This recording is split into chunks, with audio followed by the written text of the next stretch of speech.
Ancestral Network Episode 1. The fringe Chloe's hands were covered in engine grease.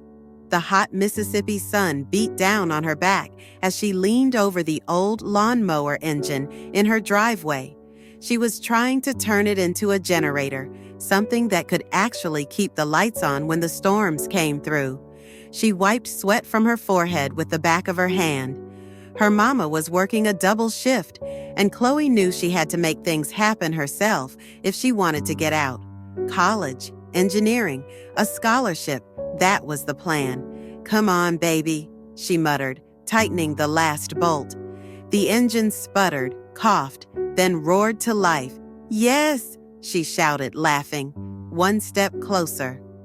Thousands of miles away, Iomide sat in her room in Lagos, squinting at her cracked phone screen, while the neighbor's generator hummed outside. Her pencil moved quickly as she solved physics problems. She dreamed about building satellites and clean energy grids to light up her city. Her dad, a taxi driver, always said her brain would take her further than any car ever could. In London, Nia was in her small bedroom, typing furiously on her laptop. Her code simulated dark matter movement in space. The sounds of kids playing outside faded into the background. She had posters of Black women scientists on her wall. Her grandmother always said, "The stars are our birthright too, baby girl." And in Salvador, Brazil, Letitia sat on her rooftop, sketching designs as the sun dipped low. Her pencil flew across the paper as she drew plans for a water filter that used recycled bottles. Music and laughter floated up from the streets below. She wanted to be an architect, one who built for her people, not just for the rich. Then it happened. At the exact same moment, all four girls felt it. A sudden, dizzying pull, like the world had tilted beneath them. The air around them seemed to dissolve into rushing light and sound. Chloe's wrench slipped from her hand. Aomide's phone clattered to the floor. Nia's fingers froze on the keyboard. Letitia's pencil rolled away. Their bodies dropped where they stood. They woke up somewhere else. The place looked like a circular room made of dark, shiny stone. There were no doors or windows, but a soft light glowed from above. The air felt charged, almost alive, and standing in a circle facing each other were four girls, one from Mississippi, one from Nigeria, one from Britain, and one from Brazil.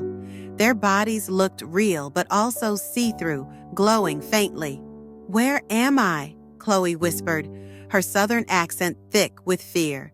"If this is a dream," Aomide said carefully, "we are all sharing it." "I'm in Britain," Nia said, her voice shaky. "I was just at my computer." "Brazil," Letitia whispered. "I fainted on my roof." Even though they were all speaking different languages, somehow they understood each other perfectly. It wasn't the words. It was like the meanings flowed straight into their minds. Suddenly, a soft light appeared in the center of the room.